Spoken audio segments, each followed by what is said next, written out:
en un contexto muy incierto, de alta inflación, con muchas dudas con respecto a cuál va a ser el escenario que va a haber que afrontar. Y con el foco puesto en los impuestos que vienen con nombre y apellido, los llamados impuestos patrimoniales, el inmobiliario, el impuesto al automotor.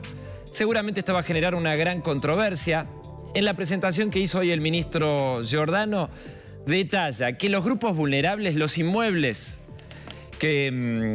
cuyos titulares pertenecen a grupos vulnerables, esto es el 13% del total de los inmuebles, directamente van a estar exentos del inmobiliario urbano.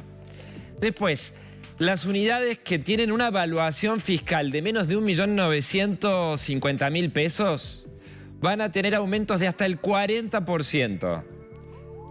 Informó Giordano que la mayoría de los inmuebles van a tener aumentos de entre el 21 y el 32%. Esto es por debajo de la inflación de un año a otro.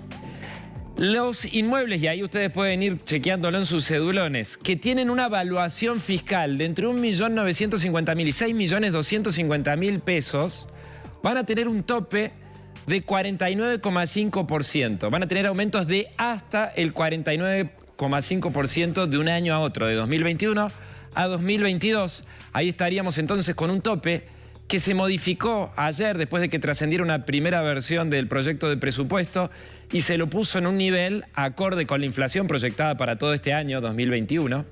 Y finalmente, las viviendas más caras, las que tienen una evaluación fiscal por encima de los 6.250.000 pesos, el mismo tope, aumentos de hasta el 49,5%.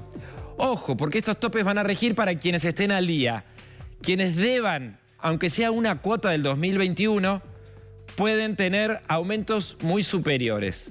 Y en el automotor, los aumentos van a variar de entre el 39 y el 44%. Van a ser subas que van a estar por debajo de la inflación y que la provincia desengancha del valor de los 0 kilómetros, del valor que tienen los autos en el mercado, de los 0 kilómetros, de los usados de Acara, justamente para atenuar el costo del impuesto para quienes tienen autos. Porque si estuvieran enganchados al valor de los autos a lo largo de 2021 han subido más.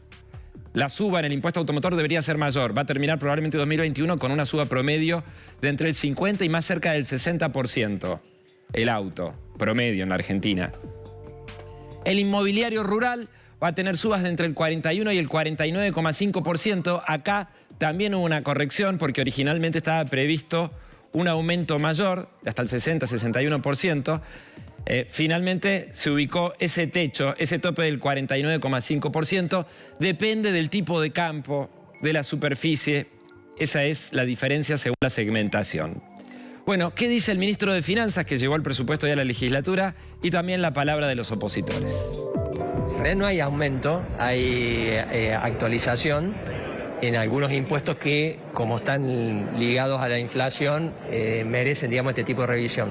En realidad, de cada 100 pesos de impuesto que paga un cordobés, más de 80 están explicados por ingresos brutos y sellos, donde lo que estamos planteando es continuar una política de reducción de alícuotas. Córdoba es la provincia que más bajó ingresos brutos y ahora estamos planteando una reducción del impuesto a los sellos, por ejemplo, en los contratos de alquiler, en la compraventa de inmuebles, en una serie, digamos, de transacciones en donde, si bien por ahí el ciudadano no lo ve, son los más relevantes. Lo que se ha previsto es una actualización que en ningún caso supere el 49,5%. Es decir, el impuesto sigue siendo una proporción del valor del inmueble, pero bueno, cuando el valor del inmueble supere ese guarismo, se va a respetar ese tope. La verdad que somos muy críticos. Primero arrancó con un impuestazo del 58% del inmobiliario.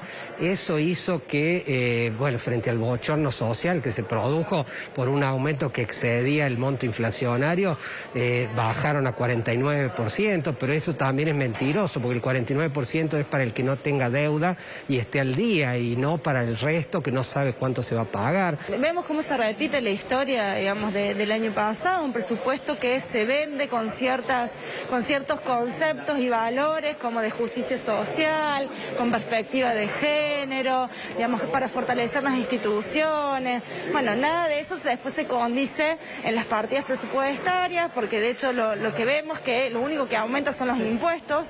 De hecho, digamos, lo que pudimos observar en relación a las partidas, digamos, sociales, ninguna de ellas crece como como corresponde, porque además también lo que siempre sucede con los presupuestos es que lo hacen sobre variables que después no existen. Hablan de aumento de gasto social, cuando ahora mismo hay una protesta en la calle de distintos movimientos sociales que están pidiendo comida para Navidad y para fin de año. Es decir, la situación de Córdoba, que es la capital de la desocupación y la pobreza, no se aguanta más y estamos hablando de un nuevo presupuesto de ajuste. Lo preocupante, las dos cosas preocupantes son, por un lado, el aumento de impuestos, de todos los impuestos, y recordemos que no es solamente el aumento que está fijado ahí, se sigue manteniendo el coeficiente de equidad tributaria, un invento extraño que después lo aplica a su criterio la Dirección de Rentas. O sea que a más de lo publicado, el coeficiente puede aumentar todavía más. Y aparte de eso, es un presupuesto, si uno aplica el coeficiente de inflación, es un presupuesto que